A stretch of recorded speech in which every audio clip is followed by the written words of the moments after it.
सबसे पहले देखो ग्रीन कैंडल जो है वो कब बनेगी, चाहे सबसे पहले एक चीज़ ध्यान में रख लो, चाहे ग्रीन कैंडल बने चाहे रेड कैंडल बने, उसके बनने के पीछे कौन होता है, बायर्स और सेलर्स। क्योंकि जब भी बायर्स ज़्यादा रहेंगे तो अपनी ग्रीन कैंडल बनेगी। देखो यहाँ पर अगर आपके सामने कभी भी चार्ट पर ग्रीन कैंडल बनी हो, जैसे कि देखो यहाँ पे ये अच्छी ग्रीन कैंडल बनी है, ये कब बनी है, हम कैसे आइडेंटिफाई करेंगे, जब भी नंबर ऑफ बायर्स खरीदने वाले ज़्यादा रहेंगे और बेचने वाले कम रहेंगे तो अपनी कौन सी कैंडल बनेगी, ग्रीन कैंडल बनेगी। सबसे पहला पॉइंट हमने ये क्लियर किया कि नंबर ऑफ बायर्स यहाँ पे आपको देखने को मिल रहे हैं कितने, 1 लाख है, और नंबर ऑफ सेलर्स कितने, 50,000। सपोज इस कैंडल के पीछे कौन ज़्यादा है, नंबर ऑफ बायर्स। यही डेफिनेशन है। कभी भी आपके सामने अगर ग्रीन कैंडल बनी है तो आपको एक चीज़ ध्यान में रखना है कि यहाँ पे नंबर ऑफ बायर्स खरीदने वाले ज़्यादा हैं और बेचने वाले क्या हैं, कम हैं। तो ही अपनी कौन सी कैंडल बनी है, ग्रीन कैंडल बनी है। चलो हमने ये तो सीख लिया कि ग्रीन कैंडल कैसे बनेगी। अब सेकंड पॉइंट क्या आता है कि ग्रीन कैंडल बनने के बाद प्राइस में क्या डिफरेंस आएगा, क्योंकि हमें जानना ज़रूरी है कैंडल्स के पीछे प्राइस का क्या मोमेंटम या फिर क्या चेंजेस होते हैं। सबसे पहले देखो ग्रीन कैंडल ओपन कहाँ पे होती है, सबसे पहले ये ध्यान दे दो, ये कहाँ पर ओपन होती है, नीचे। ये वाला पार्ट क्या हो गया इसका ओपन, और क्लोज कहाँ पे कर रही है, ऊपर कर रही है। अगर यहाँ पर देखोगे, अगर आप 113 रुपये पर ये कैंडल ओपन हुई, अगर आप 113 रुपये पर बाय करके बैठे हो तो आपको क्या चाहिए कि 113 रुपये से प्राइस कहाँ तक जाए, 114 जाए, 115 जाए। यही हमें देखने को मिल रहा है। ग्रीन कैंडल क्या करती है, प्राइस को ऊपर लेके जाती है। तो देखो अभी मैं आपको चार्ट पर भी दिखाता हूँ, ये ध्यान में रख लो। देखो सबसे पहले ग्रीन, अच्छी वाली ग्रीन कैंडल कहाँ पे बनी है, इसको छोटा कर लें। ओपन और क्लोज इसका आपके लिए ध्यान में रख लो। देखो ये वाली, सबसे पहले मैंने क्या बोला था कि ग्रीन कैंडल कहाँ पे ओपन होगी, नीचे ओपन होगी। अगर आप यहाँ पर बाय करके बैठे हो तो आपको क्या चाहिए कि प्राइस ऊपर जाए। ये देखो ये कैंडल कहाँ से ओपन हुई, यहाँ से 121 रुपये पे ओपन हुई, और ये क्लोज कितने पे जाकर करी, 170 रुपये से, मतलब 170 रुपये पे। अगर आप 121 रुपये पे बाय करके बैठे हो तो आपको क्या चाहिए कि मुझे प्रॉफिट हो। इसके लिए ग्रीन कैंडल क्या करती है, ओपन होने के बाद ऊपर जाती है। इसके लिए हम क्या बोलते हैं, ग्रीन कैंडल पॉजिटिव हो। आपको क्या चाहिए कि आपको प्रॉफिट हो। प्रॉफिट कब, जब प्राइस ऊपर कौन लेके जाएगा, सिर्फ ग्रीन कैंडल लेके जाएगी। ये चीज़ ध्यान में रख लेना। इसका ओपन ध्यान में रख लेना, ये नीचे वाला पार्ट, और ओपन वाले पार्ट में जो आपको डंडी दिख रही है ना, ओपन और क्लोज, इन दोनों में नहीं लेना। ओपन ये वाला पार्ट हो गया और क्लोज वाला पार्ट कौन सा हो गया, ऊपर हो गया। इसका स्क्रीनशॉट मार लेना, अच्छे से ध्यान में रख लेना। इस पर कभी भी शैडो डंडी मत लगाना। और जितनी बड़ी कैंडल रहेगी, जितनी बड़ी ग्रीन कैंडल रहेगी उतनी अच्छी बात है। इसका मतलब क्या है कि उतने ज़्यादा बायर्स हैं। जितनी छोटी कैंडल उसके चलने के चांसेस उतने ही कम। जितनी बड़ी कैंडल रहेगी आपके प्राइस को वो उतनी ही ऊपर लेके जाएगी। और वहाँ पे हमें क्या समझ में आता है कि वहाँ पे बायर्स ज़्यादा हैं, इसके लिए हमें ग्रीन कैंडल क्या देखने को, बड़ी देखने को मिली, छोटी देखने को मिली। इसका मतलब क्या है कि अभी भी बायर्स ज़्यादा हैं लेकिन उसकी क्वांटिटी जो बायर्स की है वो कम है। ये चीज़ ध्यान में रख लेना ग्रीन कैंडल। चलो तो हम यहाँ पे एक दो एग्जांपल्स और देख लेते हैं। देखो सबसे पहले ये वाली ग्रीन कैंडल देखो। सबसे पहले मैंने क्या बोला था, ओपन वाला पार्ट। सबसे पहले ये बनेगी कैसे, यहाँ पे हमने क्या देखा, ये ग्रीन कैंडल बनी है। इसका मतलब क्या है कि यहाँ पे नंबर ऑफ बायर्स, खरीदने वाले ज़्यादा हैं और बेचने वाले कम है। मैंने सबसे पहले पार्ट ये सिखाया। दूसरा पार्ट क्या बताया था कि इसका ओपन कभी भी नीचे होगा। ये वाला पार्ट क्या हो गया, अगर ध्यान दोगे यहाँ पे देखो, ये वाला पार्ट क्या हो गया, ओपन हो गया। कितने रुपए पे ओपन हुई, 136 रुपये पे ओपन हुई। आपको क्या चाहिए कि प्राइस 136 से 140, 145, जितना ऊपर जाएगा हमें उतना ही प्रॉफिट होगा। देखो ये क्लोज पे कितने पे जाके करी, 183 रुपीज़ पे। इसका मतलब क्या है कि ये कैंडल पे हमें अच्छा खासा प्रॉफिट देखने को मिला। वो क्यों देखने को मिला, क्योंकि ओपन होने के बाद ये कैंडल जितनी बड़ी कब बनेगी, जब नंबर ऑफ बायर्स ज़्यादा होंगे तो। चलो ग्रीन कैंडल क्लियर हो गया। अब मैं सेकेंड वाला कैंडल लेता हूँ जो है रेड कैंडल। ये देखो ये अपनी कौन सी कैंडल है, रेड कैंडल है। देखो रेड कैंडल बिल्कुल ग्रीन कैंडल के अपोजिट है। ग्रीन कैंडल क्या करती थी, प्राइस को ऊपर लेके जाती थी ना, लेकिन यहाँ पे आपको क्या देखने को मिलेगा रेड कैंडल पे, कि ये प्राइस को तोड़ रही है। अभी देखना कैसे ये प्राइस को तोड़ती है, क्योंकि बहुत लोग नहीं बताते कि ग्रीन कैंडल और रेड कैंडल का वर्क क्या है। जब तक आपको वर्क नहीं पता चलेगा तो आप कैसे कैंडल्स को आइडेंटिफाई करोगे। ये देखो मैं रेड कैंडल आपको बताता हूँ। सबसे पहले रेड कैंडल क्या है, निगेटिव है।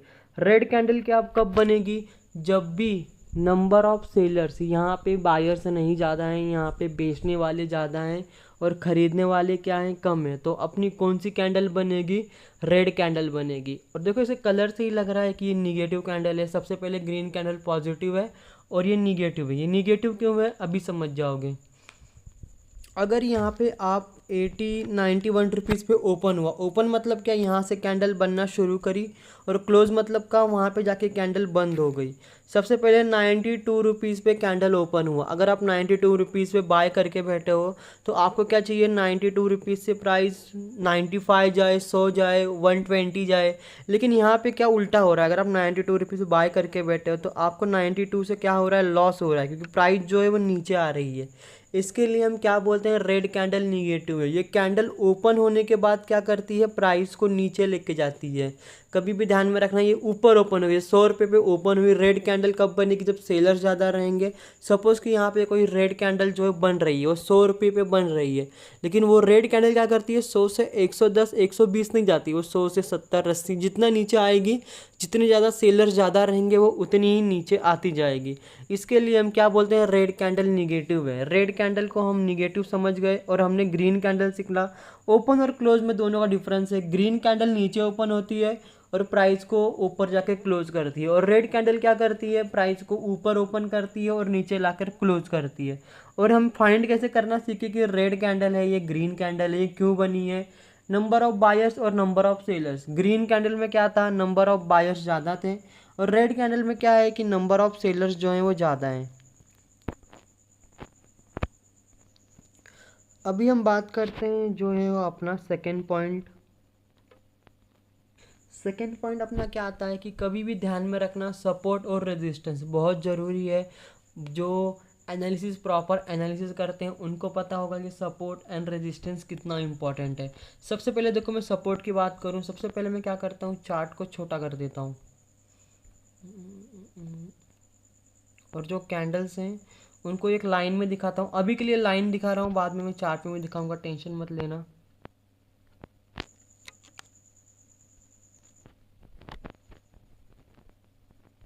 देखो सबसे पहले सपोर्ट का मतलब क्या होता है, देखो जो यहाँ पर, देखो जो ये नीचे बन रहा है प्राइस के, देखो सपोर्ट का मतलब क्या होता है। सपोर्ट किसके लिए इम्पोर्टेंट है, जब भी आप बाय करते हो तो आप सपोर्ट देखो।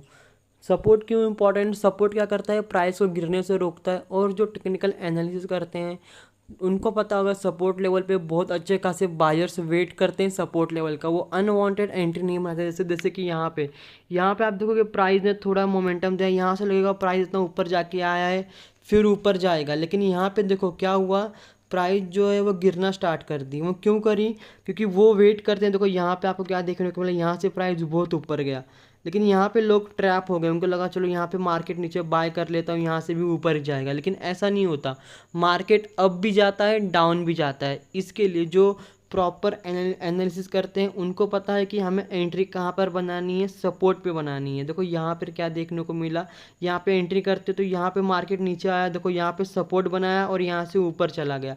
इसके लिए बोल रहा हूँ सपोर्ट एक लेवल इंपॉर्टेंट लेवल है, जो टेक्निकल एनालिसिस करते हैं उनके लिए इंपॉर्टेंट है। और बहुत सारी चीज़ें हैं। सबसे पहले देखो सपोर्ट का मार्किंग कैसे करना है। देखो सबसे पहले मैं यहाँ से स्टार्ट करता हूँ। देखो यहाँ पे सबसे पहले मार्केट यहाँ पे एक बार आया, यहाँ से ऊपर गया, हाँ, फिर देखो उसी वाले पॉइंट पे आया जहाँ से मार्केट ऊपर गया था, फिर वो कहाँ पे आया, ये देखो यहाँ पे, फिर वो यहाँ पे आया, और यहाँ पे आने के बाद वो नीचे नहीं गया, यहाँ से फिर एक बार ऊपर गया। ये कम से कम 2 से 3 बार हो, जहाँ से पहली बार मार्केट ऐसे ऊपर गया हो, उसी वाले पॉइंट पे फिर मार्केट आया और फिर ऊपर जाए, ऐसा कम से कम 2 से 3 बार हो। देखो यहाँ से एक बार हुआ, दूसरी बार हुआ और तीसरी बार हुआ। देखो यहाँ से कितना था, मार्केट गिरा था तो भी यहाँ पे मार्केट आया और उसने सपोर्ट लिया। सपोर्ट लेवल पर कौन बैठे रहते हैं, बायर्स बैठे रहते हैं। अगर सपोर्ट लेवल टूटेगा, क्योंकि बायर्स जब भी हटेंगे तो प्राइस क्या है वो गिरेगी, और जब भी सेलर्स हटेंगे, जब भी सेलर्स कम रहेंगे तो प्राइस ऊपर जाएगी। ये चीज़ ध्यान में रखना, जब भी प्राइस को नीचे गिरना है तो फिर, या फिर प्राइस को नीचे आना है, अच्छा खासा नीचे आना है, हाँ, तो मार्केट को क्या करना पड़ेगा, मार्केट का सबसे पहले सपोर्ट ब्रेक करना पड़ेगा। जब भी मार्केट का सपोर्ट ब्रेक होगा तो आपको प्राइस का एक फॉल देखने को मिलेगा। वो प्राइस का फॉल 100 पॉइंट का भी हो सकता है, जितने भी रुपीज़ का हो सकता है। और जो एंट्री बनाते हैं ना, जो अच्छे खासे टेक्निकल एनालिसिस करते हैं, वो क्या वेट करते हैं कि मार्केट जो है वो सपोर्ट लेवल पे आए, क्योंकि सपोर्ट लेवल पे बहुत सारे बायर्स वेट करते हैं। सबसे पहले मैंने क्या बोला कि देखो, सबसे पहले मार्केट को सबसे पहले आइडेंटिफाई कहाँ पे करोगे कि ऐसा 1 से 2 बार हो। एक बार में नहीं कर पाओगे कि मार्केट एक बार ऊपर गया, देखो यहाँ से एक बार ऊपर गया, इसका मतलब क्या है कि ये सपोर्ट बन गया? नहीं। सपोर्ट कैसे बनेगा, सबसे पहले ध्यान में रखो, पहली बार मार्केट ऊपर गया हो, फिर दूसरी बार मार्केट उसी वाले पॉइंट पे आया हो। मतलब ये क्या हो गया, मार्केट यहाँ से नीचे नहीं गिरा। वो क्यों नीचे नहीं गिरा, क्योंकि यहाँ पर भी सपोर्ट है, और दूसरी बार जब मार्केट आया तो लोगों ने क्या देखा कि यहाँ पे सपोर्ट है। इसका मतलब क्या है कि यहाँ पे लोगों ने इसको सपोर्ट लेवल मार्क कर लिया। तीसरी बार मार्केट फिर ऊपर गया और देखो फिर उसी वाले पॉइंट पे आया और यहाँ से ऊपर चला गया। इसका मतलब क्या है कि ये कम से कम 2 बार हो तो इसको हम क्या बोलेंगे कि ये अपना सपोर्ट है। और सपोर्ट पे मार्केट आएगा तो हमें क्या करना है, बाय करना है। ये चीज़ ध्यान में रख लेना। बाइंग के लिए अपना कौन सा पॉइंट होता है, सपोर्ट। और कॉल और पुट में एंट्री मत बनाना, सॉरी पुट में एंट्री मत बनाना सपोर्ट देख के। बहुत लोग ऑप्शन ट्रेडिंग करते हैं, उनको पता ही नहीं होता कि हमें सपोर्ट क्या होता है, रेजिस्टेंस क्या होता है। जब भी आप स्टॉक में देखोगे तो आपको क्या देखना है कि सपोर्ट लेवल। ये और कॉल पे जब भी आप ऑप्शन ट्रेडिंग करोगे तो कॉल पे क्या देखना है, support level. Support level important है। कम से कम मार्केट जो मैंने बताया 1 से 2 बार मार्केट वहाँ पे आए और ऐसे ऊपर जाए तो इसका मतलब क्या है कि हम बोलेंगे सपोर्ट है। अब मैं बोलता हूँ कि सपोर्ट भी ट्रैप करता है, ये चीज़ ध्यान में रखना। अभी मैं यहाँ से क्लियर कर देता हूँ। देखो, हर बार नहीं होगा कि आपका सपोर्ट चलेगा, लेकिन बहुत ज़्यादा चांसेस रहेंगे कि आपका सपोर्ट चलेगा। और 2 से 3 बार ही प्राइस सपोर्ट पे आएगी, हर बार सपोर्ट आपका काम करेगा ऐसा बात नहीं है। मैक्सिमम आप अंदाज़ा लगा लो कि मार्केट में 2 से 3 बार सपोर्ट लेवल पे प्राइस आएगी तो ऊपर जाएगी। और देखो यहाँ पे, देखो यहाँ से वैसे हुआ, 2-3 बार ऊपर आई और नीचे गिरी। मतलब अच्छा खासा हमें प्रॉफिट देखने को मिलता अगर हम सपोर्ट लेवल पे बाय करते तो। देखो सपोर्ट लेवल कब टूटेगा, अब ये बहुत लोगों का सवाल रहता है कि सर सपोर्ट लेवल कैसे टूटेगा। देखो अभी मैं आपको दिखा देता हूँ। देखो सपोर्ट लेवल कब टूटेगा, जब भी मार्केट में सेलिंग होगी। सबसे पहले सेलिंग होगी का पॉइंट क्या है, यहाँ पे कैंडल्स लगा देता हूँ जिससे आपको भी ज़्यादा कन्फ्यूजन ना हो। देखो मैंने यहाँ पे कैंडल्स लगा दी, कहाँ पे गया जो मैंने सपोर्ट में, देखो यहाँ पर भी सपोर्ट बना। मार्केट टूटे ना, देखो मार्केट कब टूटेगा, जब आपको मार्केट में एग्रेसिवली सेलिंग देखने को मिले। सेलिंग मतलब क्या कि आपको आपके सपोर्ट के पास, देखो ये जो सपोर्ट है ये कितना अच्छा चला 2 से 3 बार। लेकिन ऐसा नहीं होगा कि 100 में से 100 सपोर्ट चलेंगे। देखो कभी कभी आपको सपोर्ट टूटता दिखाई देगा। वो कब दिखाई देगा मैं बताता हूँ। सबसे पहले सपोर्ट लेवल के आसपास एक चीज़ ध्यान में रखना कि आपके पास जब भी मार्केट सपोर्ट, आपके जो आपने जो सपोर्ट ड्रॉ किया है उसके पास अगर मार्केट आ रहा है, जो करंट मार्केट है वो कोई भी ऐसे डाउन ट्रेंड, सिर्फ डाउन डाउन ट्रेंड ना हो, जैसे कि मार्केट सिर्फ गिरता जा रहा है। जैसे कि प्राइस में एक हमें फॉल ही देखने को मिल रहा है कि ऐसा मार्केट नीचे आके थोड़ा ऊपर जा रहा है फिर नीचे आ रहा है, वैसा नहीं दिख रहा। लगातार हमें क्या दिख रहा है, डाउन ट्रेंड। तो हमें वहाँ पे क्या देखना है, सबसे पहले डाउन ट्रेंड है कि नहीं। सपोर्ट लेवल पे अगर आप बचना चाहते हो कि वहाँ से सपोर्ट लेवल ब्रेक ना हो, सबसे पहले क्या देखना है कि मार्केट सिर्फ फॉल करता हुआ ना आ रहा हो। देखो कुछ इसके जैसे, देखो ये जो अपना सपोर्ट लेवल है यहाँ पे हमें क्या देखने को मिल रहा है, अप ट्रेंड भी देखने को मिल रहा है और डाउन ट्रेंड भी देखने को मिल रहा है। देखो यहाँ से मार्केट आ रहा है, ऊपर भी जा रहा है, ग्रीन कैंडल्स भी बन रही हैं। देखो जैसे कि प्राइस ये सपोर्ट लेवल पहले से ही था। देखो यहाँ पे क्या सिर्फ मार्केट जो है वो डाउन ट्रेंड नहीं बता रहा, वहाँ पे ग्रीन कैंडल्स भी बन रही हैं, रेड कैंडल्स भी बन रही हैं। लेकिन देखो यहाँ पे एग्रेसिवली सबसे पहले डाउन ट्रेंड के ऊपर ध्यान देना कि प्राइस सिर्फ रेड की रेड कैंडल बनानी है। मैंने जो बताया था रेड कैंडल किसका, सेलर्स का है। वहाँ पे सबसे पहले सपोर्ट लेवल के पहले ही बता रहा है कि यहाँ पे सेलर्स का वो पलड़ा जो भारी है, यहाँ पे प्राइस के नीचे जाने के चांसेस बहुत ही ज़्यादा है। और दूसरा पॉइंट क्या है कि जब भी सपोर्ट लेवल के आसपास मार्केट आ जाए, देखो जैसे कि यहाँ पे आया और वहाँ पे सिर्फ सेलिंग हो रही हो। सेलिंग मतलब क्या, सपोर्ट लेवल के आसपास सिर्फ हमें रेड कैंडल्स ही देखने को मिल रहे हो, तो फिर हमें वहाँ पे क्या करना है, बाय नहीं करना, वहाँ पे बचना। वहाँ पे अपनी बाइंग जो है वो नॉर्मल कर देना या फिर छोड़ देना। देखो फिर यहाँ पे सपोर्ट लेवल टूट गया, इसके लिए बोल रहा हूँ। रेड कैंडल्स सबसे पहले डाउन ट्रेंड, देखो सपोर्ट लेवल पास लगातार रेड कैंडल्स बन रही हो तो फिर क्या है, वो ज़्यादा करके सपोर्ट लेवल्स को ब्रेक ही कर देती है। देखो यहाँ पर, यहाँ से अपना चार्ट कहाँ से शुरू हुआ था, यहाँ से हुआ था। देखो यहाँ से मार्केट कितना अच्छा खासा मोमेंटम, सिर्फ रेड कैंडल नहीं, देखो यहाँ पे ग्रीन कैंडल कितनी बड़ी बनी, पहली रेड कैंडल बनी, उसके बाद वो कितनी बड़ी ग्रीन कैंडल बनी सपोर्ट लेवल पे आने के बाद। अगर आप 99 पे बाय करते तो यहाँ से प्रॉफिट होता, और आपको पता है कि सपोर्ट लेवल अच्छा है, उसके चलने के चांसेस ज़्यादा हैं। लेकिन 4 से 5 बार प्राइस आएगी तो आपको वो सपोर्ट लेवल थोड़ा वीक हो जाएगी, जितनी बार प्राइस उसको हिट करेगी ना वो सपोर्ट लेवल उतना ही वीक होता जाएगा।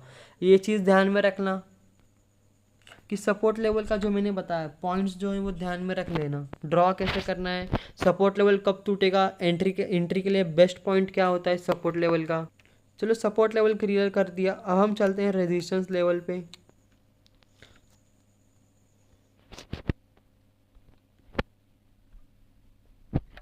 देखो यहाँ पे रेजिस्टेंस लेवल सबसे पहले मतलब क्या हुआ, रेजिस्टेंस का मतलब होता है कि वहाँ पे नंबर ऑफ सेलर्स, वहाँ पे सेलिंग हो रही है, वहाँ पे सेलर्स का एरिया, जैसे बायर्स का एरिया सपोर्ट रहता है वहाँ से प्राइस ऊपर जाती है, वैसे ही सेलर्स का एरिया कौन सा रहता है, सेलिंग का रहता है, वहाँ से प्राइस जो है वो नीचे आना स्टार्ट करती है।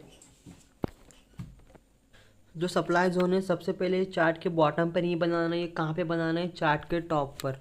देखो सप्लाई जोन का सबसे पहला जो पॉइंट बता देता हूँ, चार्ट देखता हूँ थोड़ा और छोटा होता है क्या, क्योंकि कैंडल्स वहाँ पे कम बनती है ना, तो फिर क्या वहाँ पे ड्रॉ करना भी इजी रहता है।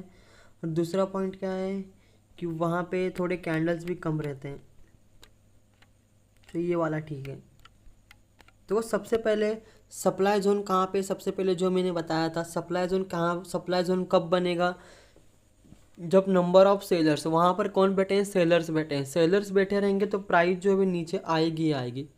सबसे पहले सप्लाई जोन पे ऐसे ही मार्क करना है। ऊपर वाला जब भी देखो मार्केट ऊपर गया, जैसे कि देखो यहाँ पर पहली बार मार्केट ऊपर गया, यहाँ से नीचे आया, एक बार में मार्क नहीं करना, दूसरी बार मार्केट गया फिर वहाँ से नीचे आया, ये कम से कम 2 से 3 बार हो, देखो 2 से 3 बार हो गया। अब मैं यहाँ पे कंफर्म हो गया हूँ कि यहाँ पे सेलर से, क्यों, क्योंकि देखो पहली बार मार्केट वहाँ पे गया, वहाँ से मार्केट ने फॉल किया, वो फॉल क्यों किया, कि जो मैंने बताया था जब भी सेलर्स रहेंगे बायर से ज़्यादा तो मार्केट गिरेगा। दूसरी बार मार्केट फिर उसी वाले पॉइंट पे आया, मतलब उसी वाले जोन पे आया, वहाँ से मुझे क्या देखने को मिला, एक सेलिंग देखने को मिली। वो क्यों देखने को मिली, क्योंकि यहाँ पे जो सेलर्स है वो यहाँ पर भी एक्टिव है। जब भी सेलर्स एक्टिव रहेंगे, जब भी सेलर्स ज़्यादा रहेंगे बायर से, तो फिर क्या देखने को मिलेगी, यहाँ पे क्या हुआ, सबसे पहले 2 बार ऐसे होगा, तो यहाँ पे जो सेलर्स है, जो बेचने वाले हैं, जो पुट बाय करने वाले हैं, क्योंकि पुट में प्रॉफिट कब होगा, जब मार्केट नीचे जाएगा, वो यहाँ पर देख लिया उन्होंने कि यहाँ पे सेलर्स ज़्यादा हैं, तो वो 2 बार ऐसे हो गया। तीसरी बार क्या करेंगे, वो एंट्री बना लेंगे, क्योंकि वो देखेंगे कि मार्केट उसको तोड़े ना। सबसे पहले इंपॉर्टेंट क्या है कि 2 बार, जो मैं सबसे पहले मार्किंग बताया, कम से कम 2 बार वैसे मार्क करना है, वो जोन पे आए, वहाँ से जहाँ से मार्केट पहली बार नीचे गिरा, दूसरी बार भी वहीं पे आए जैसे यहाँ पे, और फिर नीचे जाए। तीसरी बार लोग क्या देखेंगे बाय करते हुए, कि मार्केट वहाँ पे आए, जब भी आप बाय करोगे क्या देखना है कि मार्केट वहाँ पे बड़ी ग्रीन कैंडल ना दिखाए। ग्रीन कैंडल किसका साइन है, पॉजिटिव है। और पहली बात क्या है कि उसको तोड़े ना, अगर वो तोड़ देगा उसका मतलब क्या है कि तोड़ने के पीछे की वजह कौन रहता है, जो मैंने बताया था सपोर्ट है, वहाँ पे डिमांड, मतलब वहाँ पे प्राइस जो है वो वहाँ पे ग्रीन कैंडल बन रही है, वहाँ पे बायर्स ज़्यादा हैं। तीसरी बार भी देखो मार्केट उसी वाले पॉइंट पे आया, और वहाँ से हमें क्या देखने को मिले, एक हैवी सेलिंग देखने को मिली, जो हमें पहली और दूसरी बार देखने को नहीं मिली। सबसे पहले लोगों ने क्या देखा कि अच्छा खासा सब सेलिंग का पॉइंट है। दूसरा पॉइंट सबसे पहले क्या देखा कि वो सबसे पहले प्राइस तोड़े ना, और दूसरा पॉइंट क्या है कि कोई ग्रीन कैंडल ना बनी हो, जैसे कि ये सपोर्ट लेवल, रेजिस्टेंस लेवल है, उसके ऊपर मार्केट चला गया ग्रीन कैंडल, इसका मतलब क्या है कि वो रेजिस्टेंस लेवल ब्रेक हो गया है, अब उसके चलने के चांसेस बहुत ही कम है। यही चीज़ ध्यान में रखना। और देखो यहाँ पे लोगों को कंफर्मेशन भी मिल गया था कि यहाँ से प्राइस जो है वो गिरना स्टार्ट करेगी, तो गिरती रहेगी। देखो 2 बार हुआ, तीसरी बार देखो प्राइस वहाँ तक गई नहीं, देखो वहाँ से अच्छा खासा फॉल मोमेंटम देखने को मिला। यही चीज़ ध्यान में रखना कि सेलिंग के वर्क, जब भी आप सेलिंग करोगे तो आपको सेलिंग का पॉइंट देख के ही करना है, कि जब भी सप्लाई जोन रहेगा तो फिर आपको वहाँ पे निकल जाना ही ठीक रहता है। देखो यहाँ पे जो मैंने ड्रॉ सिखाया था, सपोर्ट लेवल कैसे ड्रॉ करना है और रेजिस्टेंस लेवल कैसे ड्रॉ करना है, ये चीज़ ध्यान में रख लेना।